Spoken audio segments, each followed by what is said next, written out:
Special thanks to Horizon Therapeutics for sponsoring today's Special Fathers Network Dad to Dad podcast.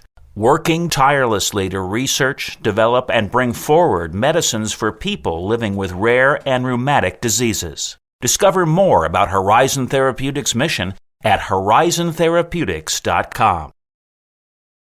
My wife and I are always available for new families if they have questions. Hey, what can we expect with this disease, for the families that are just getting diagnosed, because it's so much different than the diseases you've heard of, because it is a rare disease.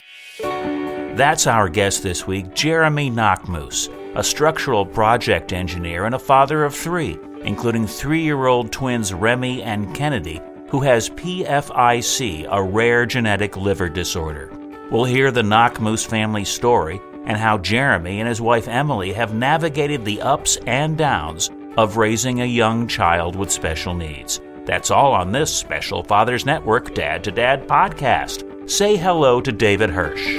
Hi, and thanks for listening to the Dad to Dad podcast, Fathers Mentoring Fathers of Children with Special Needs, presented by the Special Fathers Network. The Special Fathers Network is a dad-to-dad mentoring program for fathers raising children with special needs. Through our personalized matching process, new fathers with special needs children connect with mentor fathers in a similar situation. It's a great way for dads to support dads. To find out more, go to 21stcenturydads.org. And if you're a dad looking for help or would like to offer help, we'd be honored to have you join our closed Facebook group. Please go to facebook.com/groups and search Dad to Dad. And now let's hear this compelling conversation between Remi and Knakmuhs and David Hirsch. I'm thrilled to be talking today with Remi Knakmuhs of Parker, Colorado, who's the father of three and a structural project manager at CTL Thompson, a 50-year-old engineering and consulting firm. Remi, thank you for taking the time to do a podcast interview for the Special Fathers Network. Thanks for having me. You and your wife, Emily, have been married for 8 years and are the proud parents of 3 children, Colton, 6, and 3-year-old twins, Remi and Kennedy, who has PFIC, which is progressive familial intrahepatic cholestasis, a rare genetic liver disorder that affects infants and children. Let's start with some background. Where did you grow up?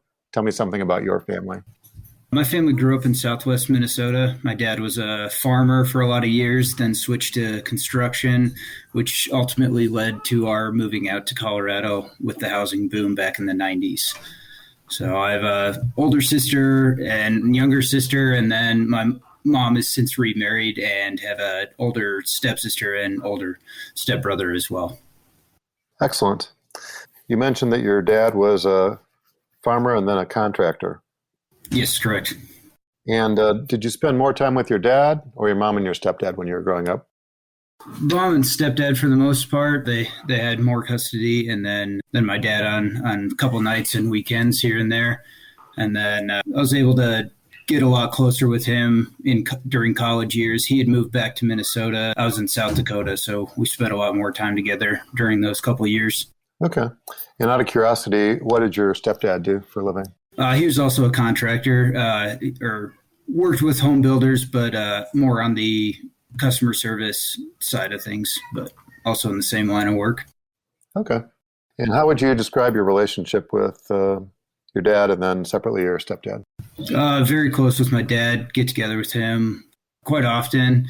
Close with my stepdad as well. Not as much over the past few years. Him and my mom moved back to South Dakota, so we don't see them as often as we used to. Okay. Any important takeaways from either of those relationships, things that you think about today as a dad yourself that, have been instructive? No, I had good role models, and I think that's all, carried through to how I am as an adult and as a dad. Okay. Well, from what I remember, you went to South Dakota State University, and you took a BS in civil engineering, and you've been working as a structural engineer for 11 years. I'm sort of curious to know what motivated you to go into engineering. I've just always had that mindset. As a kid, playing with Legos, erector sets, things like that, I always had that mindset. My dad being a builder, he basically told me, don't go into building. It doesn't make good money. So They wanted me to get an education and do things on the other side of it. And it's definitely something I really enjoy doing. That's excellent. So I'm sort of curious to know, how did you and Emily meet? So originally we met back in 7th grade math class. We were friends, never dated, anything like that, all through middle school and high school. Both went our separate ways for college. And after college, I moved back to Colorado from South Dakota and just happened to reconnect on Facebook. Met up a couple times, started dating, and here we are now, married and 3 kids later. And the rest is history. Yep. So I don't know if you give attribution to Facebook for getting married, but a lot of people are reconnecting online, whether it's through dating websites or social media like you were just talking about. Mm-hmm. So let's talk about special needs first on a personal level and then perhaps beyond. I'm sort of curious to know, before Kennedy's diagnosis, did you or Emily have any experience with the special needs community? Not a ton firsthand. My brother-in-law and my sister-in-law both work in the school district with special needs. So, we've seen how they interact with it. But other than that, that's the only connection we have. Nothing we've ever had to deal with on a personal level before. Okay. So how did this PFIC diagnosis come about? What is it? And what was your first reaction? So with Kennedy's, being that she's a twin, it was very easy to compare how she was growing compared to her brother. She was not growing at the same rate. She was having feeding intolerance issues. So we began just seeing the pediatrician. They thought it was reflux, treated her for that, continued to get worse. And it was just one day our daycare lady recommended she go to urgent care because she was completely out of it, not herself. So we took her to urgent care. They agreed something wasn't right and recommended she go to the ER so that blood work and other types of testing could be done at a faster rate. I took her there that night. They did a test quickly and found that one of the big factors was her vitamin K levels were extremely low, which caused her to have a spontaneous brain bleed, which ultimately led for us to get sent by ambulance up to the Children's Hospital Center in Denver. And from there, we were there the first time, I think 3 or 4 weeks, and each day was just test after test, and it was basically ruling out, okay, it's not this disease, it's not this disease, it's not this disease. And basically when it started getting to the bottom of the list, the GI specialists there that specialize in liver were pretty positive this is what it was. So then they did a liver biopsy, took a sample, and sent it off for testing somewhere on the East Coast. I'm not sure where exactly, but they were the only lab in the nation that could do the test. That took, I think, 2 months to get the results back. From there, they basically started treating her for what they thought it was. And then I think so that was in March or April. And then I think by June or July is when we got the official diagnosis of PFIC. And what is that, just so our listeners know? So PFIC, it affects the liver's ability to process bile. And when your liver processes bile, that is how your body absorbs fat-soluble vitamins. So your vitamin K, your calcium, vitamin D, very critical things. So because of that, she couldn't absorb those type of vitamins and minerals, I guess, on her own. So part of what she was on in the beginning was she got extra vitamin D, she got vitamin K shots, she got extra calcium medication to help with all of that, since her body wasn't able to process it on her own. And then due to that, one of the side effects she also got was she got rickets because she lacked the vitamin D and calcium in her bones. Wow, it sounds like quite a journey. Did I remember you telling me in a prior conversation that she's also had a liver transplant? Yes. Yep. So right now, the true only cure for PFIC is a liver transplant. Some kids are able to treat it with certain medications and it can prolong it. Others are rushed to transplant right away. We went right just about a year from diagnosis to when she got her liver transplant. She was 18 months old when she received that.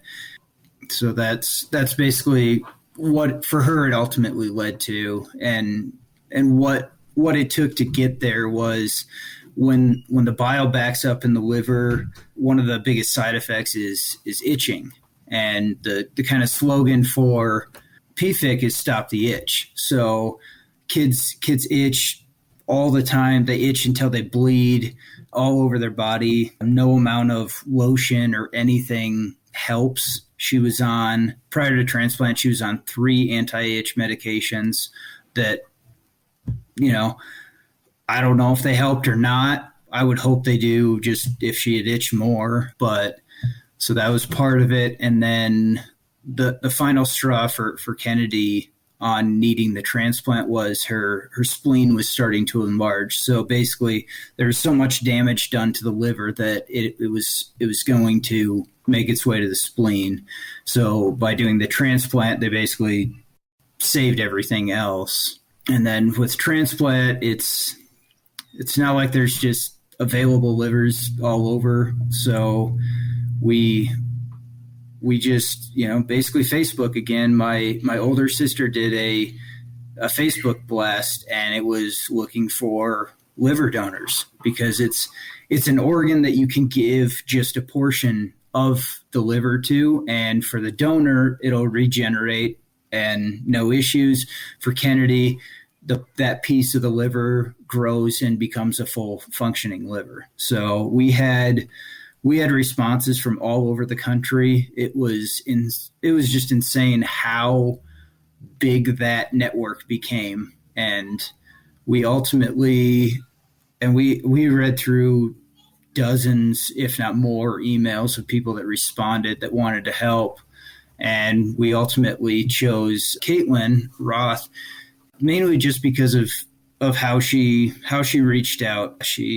Her and her husband had tried for kids, were unsuccessful, and she had always wanted to become a nurse. Her husband at the time was active duty in the Army, and basically she took it as a sign that she was meant to do something else other than be a mom, at least at that time. And so that one, it really spoke to us. They've since, at that time they lived in Texas. They've since moved to Colorado, and we get together with them as much as possible. They've definitely become a part of our family as well. Yeah, what an inspiring story. Thank you for sharing. I was unaware that there were liver donors, like living liver donors, as opposed to, organ donors that are usually, somebody loses their life and their organs are used to save another or others for that matter. Very inspiring to learn that. Mm-hmm. And I'm wondering if you think of Caitlin as being one of the angels. Yeah, definitely. People like Caitlin, where would you be today, right? Yeah, I mean, maybe we would have found another one, maybe not. I don't know, but I mean, there's no doubt about it that she saved Kennedy's life. Yeah, well, thank you for sharing. And I'm sort of curious to know, is it like water under the bridge, all the blue sky from here, or are there some other implications to having this disease? So there's certainly been further complications. Transplant, it's not just a cure and the next day everything's gone. Kennedy continues to have issues with the bile duct, basically where her old bile duct and the bile duct from Caitlin, where they were sewn together. She's had issues there where it basically, you get a stricture and it causes the bile to back up into the liver again. She's had, I would say, probably 5 or 6 different operations to put in stents. It's probably even higher than that. So they go in, they place a stent to open that back up, and then those can only be in place for about 8 weeks. Then they remove them or put a new one in. Most recently, she got to actually just have it removed. the bile duct stayed open after they removed the stent. So right now things are going well. That is at least maybe that part of this is going to finally be behind us, but it's something that they always keep an eye out for. We go in still for routine blood work, and when certain numbers elevate, they kind of have an idea if this has come back or something like that. For Kennedy, she also, with the lack of vitamins and all of that growing up, she was very, very behind on everything motor skills wise. Vocally, she was far advanced. She's always been that way. She can tell you a pretty clear conversation, at a young age, even better than her older brother at times. But motor skill wise, she struggled. She didn't walk until she was almost 2 years old. She didn't crawl until after she was 1. Wow. Yeah, I mean, she really didn't even crawl before transplant.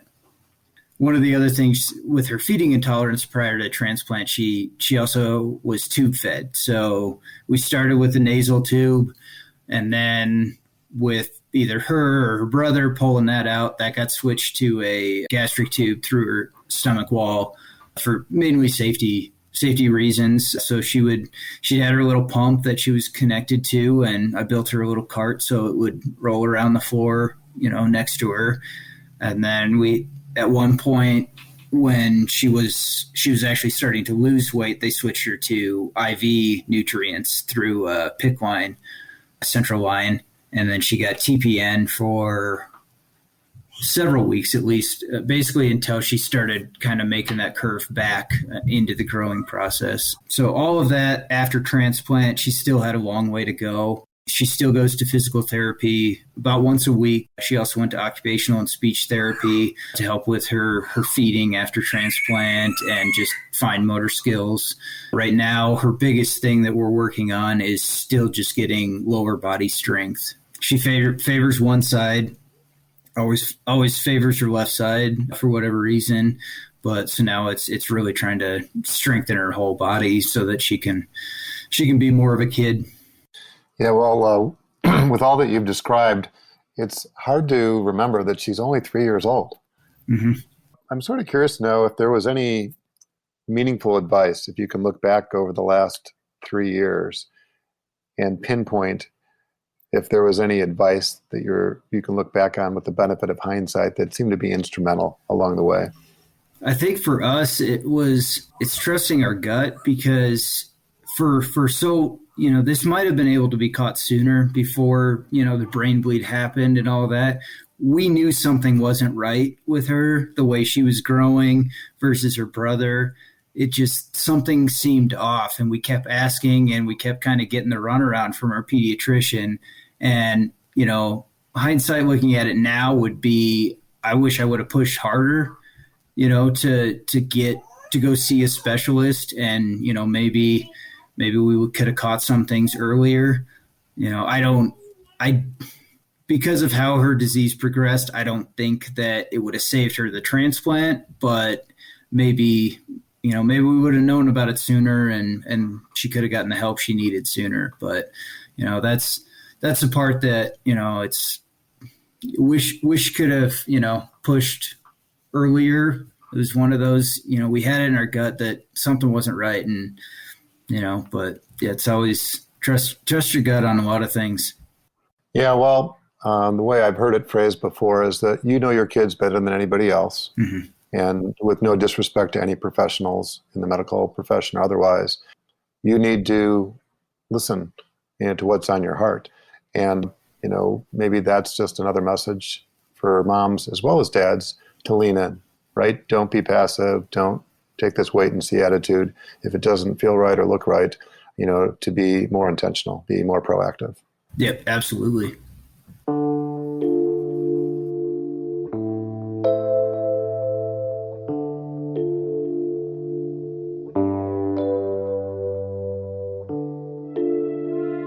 So I'm sort of curious to know what impact Kennedy's situations had on her siblings, your marriage, or the rest of your family, for that matter.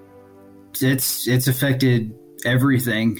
We've we, as parents, Emily and I try to make sure our boys also get the attention that they deserve. It's often hard to give them that attention when Kennedy needed so much. There were times where we had a strict, medicine regimen where it was, well, this time she gets this time, she gets this.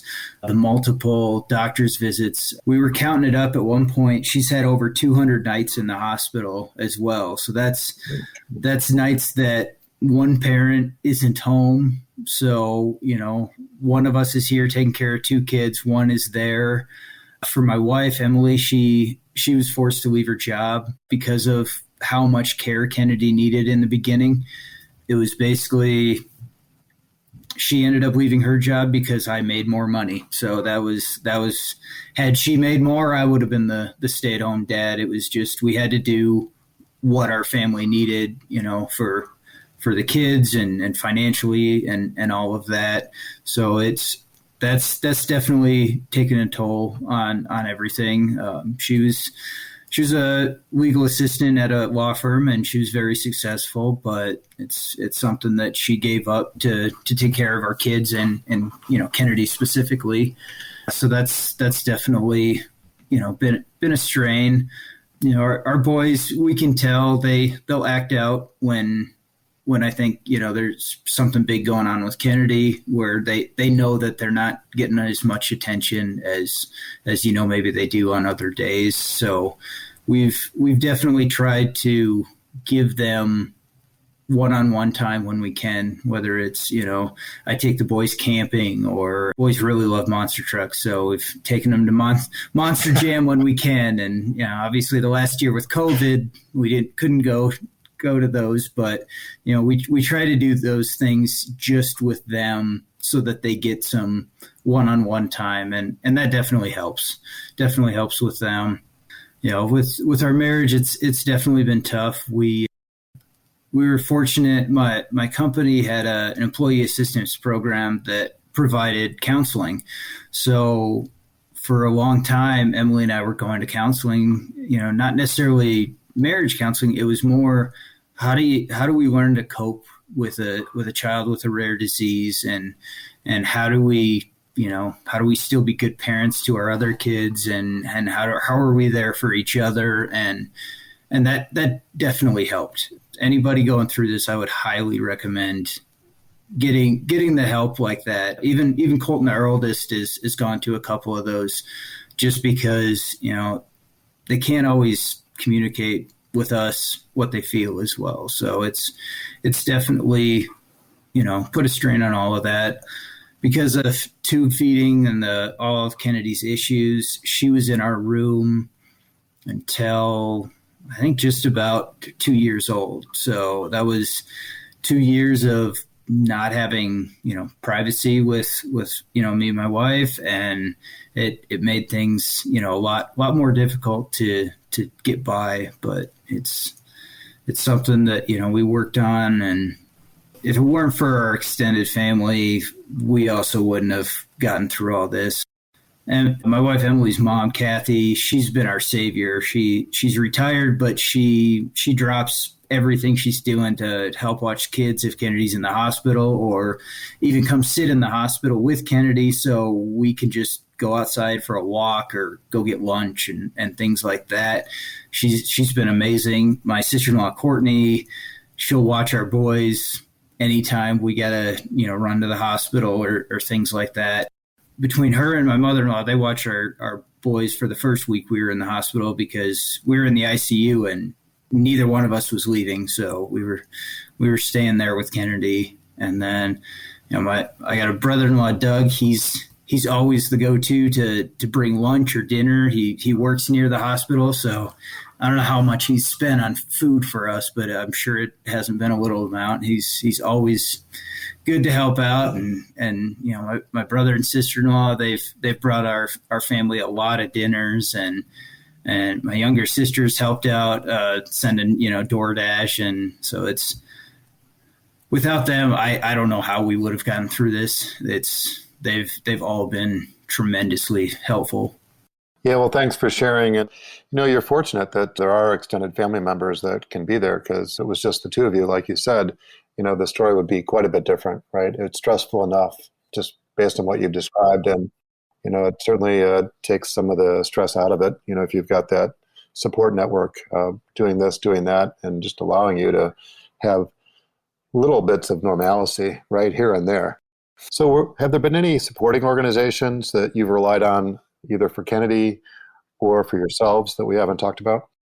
So when we first found out about PFIC, really what we could find was just Googling it. There were not a lot of things. There's pfic.org, and that was just barely being created. Since then, it's gotten a lot bigger, and there's a lot more information available to us and to other families. And it's another one of those.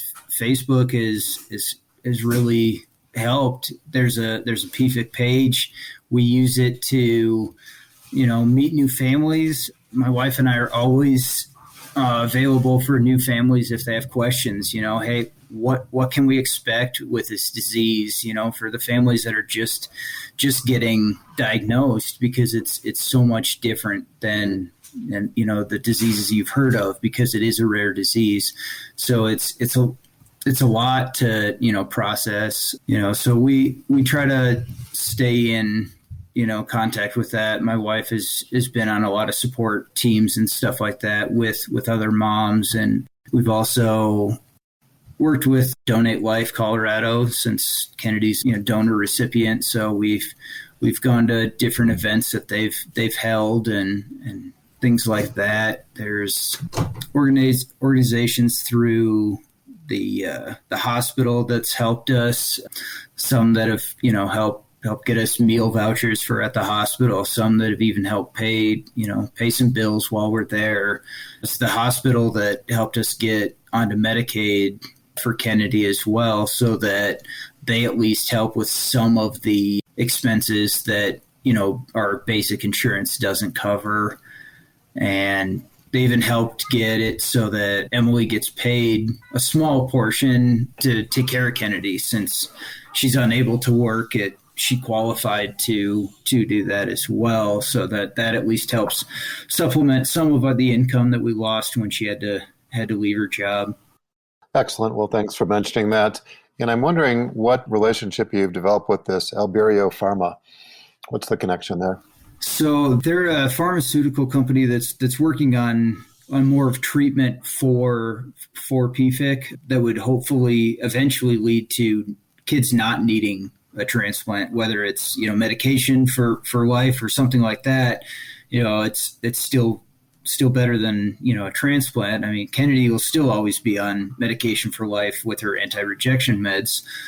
I've recently just started kind of interacting with them. My wife has done quite a few meetings with them to just try spreading the word. Basically, is what they're very much interested in doing, is spreading the word about this rare disease and other rare diseases as well, because it's people only know about them if there's more information brought forward. So they've done a very good job of just marketing it and bringing this this disease and treatment to light. Okay, so given the fact that you have had pretty significant experience, I'm wondering if there's any advice you can share with other dads who might be listening, not as relates specifically to PFIC, but just a dad raising a child with a rare disease. It's probably just be there, seek the help that you need, for yourself, for your family and your child. Basically fight for everything you possibly can. One of the things we also had to fight for with Kennedy was our insurance at the time would only pay for a transplant in certain hospitals in the U.S. For us, that would have meant we had to travel to Los Angeles. With 2 other kids and a career, it was going to put a huge complication into things. And we fought really hard against the insurance company to change their policy on that. We wrote a extremely long letter. We went into the statistics of what the success rates were on different hospitals across the country, and the Children's Hospital here in Colorado actually had a higher success rate than the one that they were willing to pay for in LA. And once we found that, it was really hard, for them to kind of continue that. And my employer also got involved. They got our HR department and everybody involved. And we ultimately got the decision that we wanted to have her transplanted here, so that we were here with our support network. We were here with each other. And so my best advice is fight. If it means fighting an insurance company, it's not tough, but you can do it. I've done it, done it several times over things. Push for as much as you can, push your doctors for the answers that you're looking for, push as much as you can. And, it's for us, it's helped. Yeah, well, thanks for sharing. And I think what I heard you saying again is that you know your situation or your child better than anybody else, and you need to be the one that speaks out. You need to be the one that is intentional about the situation, and you don't want to get pushed around, right, to the extent that you can avoid it. Mm-hmm. So let's give a special shout out to Caitlin Gallagher at Berry and Company on behalf of Alberio Pharma for helping connect us. Is there anything else you'd like to say before we wrap up? No, I just thank you for letting me be a part of this. Thank you, Caitlin, for continuing to expand the PFIC network, how you're doing it. And just, I'm glad to be a part of this, to help tell Kennedy's story and help other dads out there that might be going through something similar.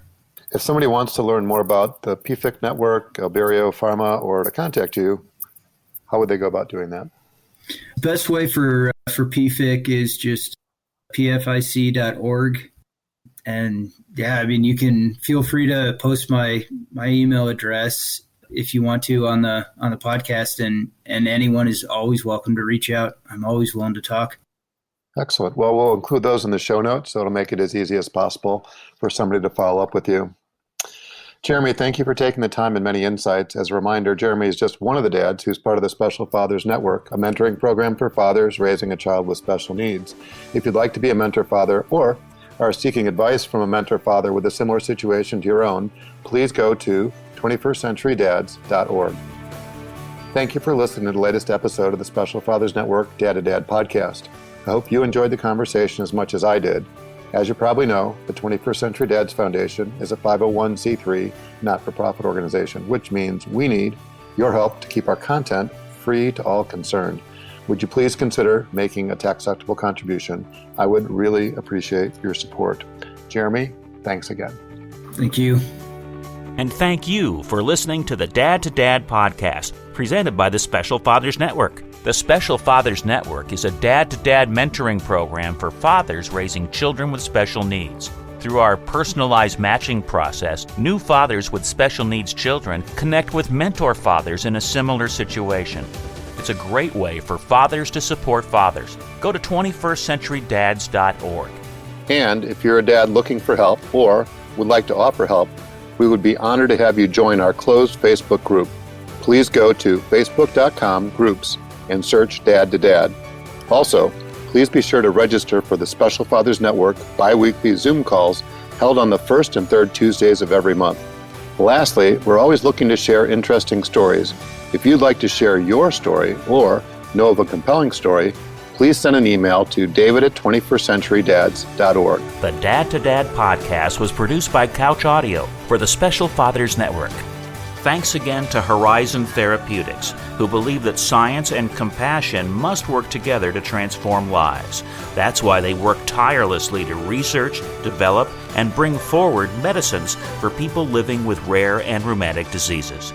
Discover more about Horizon Therapeutics at horizontherapeutics.com.